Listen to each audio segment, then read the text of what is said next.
ഈ കഞ്ഞിയാണ് സത്യം. ഇന്ന് തൊട്ട് അവന്റെ കൗണ്ട് ഡൗൺ തുടങ്ങുവാണ്. ഞാൻ ഈ ഷോയിൽ വന്നിട്ടുണ്ടെങ്കിൽ അവനെ ഞാൻ ചവിട്ടി പുറത്താക്കിയിരിക്കും. ഇത് പറഞ്ഞതിന് ശേഷം ഉണ്ടല്ലോ, അപ്പാനുഷരത്തിന്റെ ഒരു ഷോ ഉണ്ടായിരുന്നു. ഷോ എന്നൊക്കെ പറഞ്ഞു കഴിഞ്ഞാൽ വെറും ഷോ അല്ല, നൈസായിട്ട് എരിയും പുളിയും പിന്നെ അവന്റെ ഡയലോഗ് ഉണ്ടല്ലോ, അവന്റെ പുറത്തുള്ള ഒരു ജീവിതം, അതും പുള്ളി പറഞ്ഞു. ബേസിക്കലി ആക്ടിങ് ഇൻസ്റ്റിറ്റ്യൂട്ടിലൊക്കെ പഠിച്ചതിൻ്റെതായ ഒരു നല്ല കഴിവുള്ള മനുഷ്യനാണ്. അത് പറയാതിരിക്കാൻ പറ്റത്തില്ല, നല്ല കഴിവുള്ള മനുഷ്യനാണ്. അനുമോൾക്ക് പുറത്തൊരു ജീവിതമുണ്ട്. അനുമോളെ ജനങ്ങൾ കാണാൻ തുടങ്ങിയിട്ട് 11 വർഷമായി, എന്നെ 8 വർഷമായി. ഇതാണ് തോട്ട, നിന്നെ ഞാൻ കലാകാരൻ എന്താണെന്ന് കാണിച്ചു തരാം അവിടെ കൊലാകാര എന്നൊക്കെ അപ്പനുസരിച്ച് പറഞ്ഞു. പിന്നെ ലാലേട്ടൻ വരുമ്പോൾ അനീഷിനെതിരെ പറഞ്ഞ ഹൗസ്മേറ്റ്സിനെ കൊണ്ട് എല്ലാവരെ കൊണ്ടും പറയിപ്പിച്ച് അനീഷിനെ പുറത്താക്കാനായിട്ടുള്ള ഒരു ഗെയിമാണ് അപ്പനുസരിച്ച് കളിച്ചു വരുന്നത്. അതിന്റെ ഭാഗമായിട്ടാണ് അനുമോളെ തന്ത്രപൂർവ്വം മാനിപ്പുലേറ്റ് ചെയ്ത് ജയിലിൽ വെച്ച് കൂടെ കൂട്ടിയത്. കഴിഞ്ഞ ദിവസം ഇനി ഒരു മറ്റവളുമാരെയും ഞാൻ സപ്പോർട്ട് ചെയ്യില്ല എന്നൊക്കെ പറഞ്ഞ ആളാണ് എന്ന് ഓർത്തോണം. ഈ നിലപാടില്ലാത്ത മനുഷ്യൻ ശരിക്കും അനുമോളൊന്നും അല്ല, നിലപാടില്ലാത്തത് അപ്പാനുഷരത്തിലാണ്.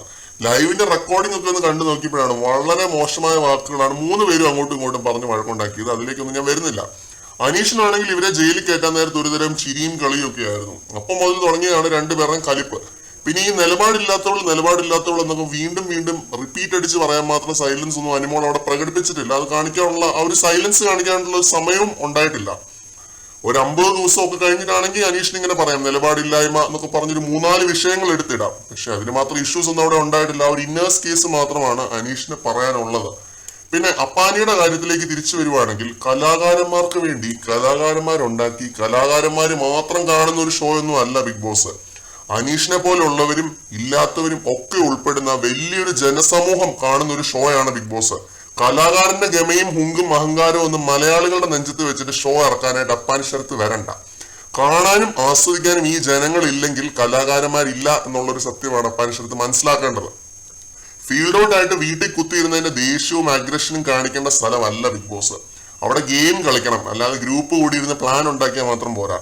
പ്ലാൻ ഉണ്ടാക്കിയിട്ട് അത് എക്സിക്യൂട്ട് ചെയ്യാനുള്ളൊരു ആവതെങ്കിലും വേണം. അത് ഈ പുള്ളിക്കില്ല. പിന്നെ ഈ അനുമോളെ മാനിപ്പുലേറ്റ് ചെയ്ത് കൂടെ കൂട്ടിയതെന്ന് പറഞ്ഞു കഴിഞ്ഞാൽ ഇത് ഈ പറഞ്ഞ കേസ് തന്നെയാണ്. അനീഷിനെ എങ്ങനെയെങ്കിലും പുറത്താക്കണം. അനീഷ് ഡയറക്ട്ലി നോമിനേറ്റ് ചെയ്താണല്ലോ അപ്പാനുഷരത്ത് ജയിലിലേക്ക് പോയത്. അതിന്റെ കലിപ്പാണ് അപ്പാനുഷരത്ത് കാണിച്ചത്. എന്തായാലും കൂടുതൽ ലൈവ് അപ്ഡേറ്റുകളുമായിട്ട് നമുക്ക് വീണ്ടും കാണാം.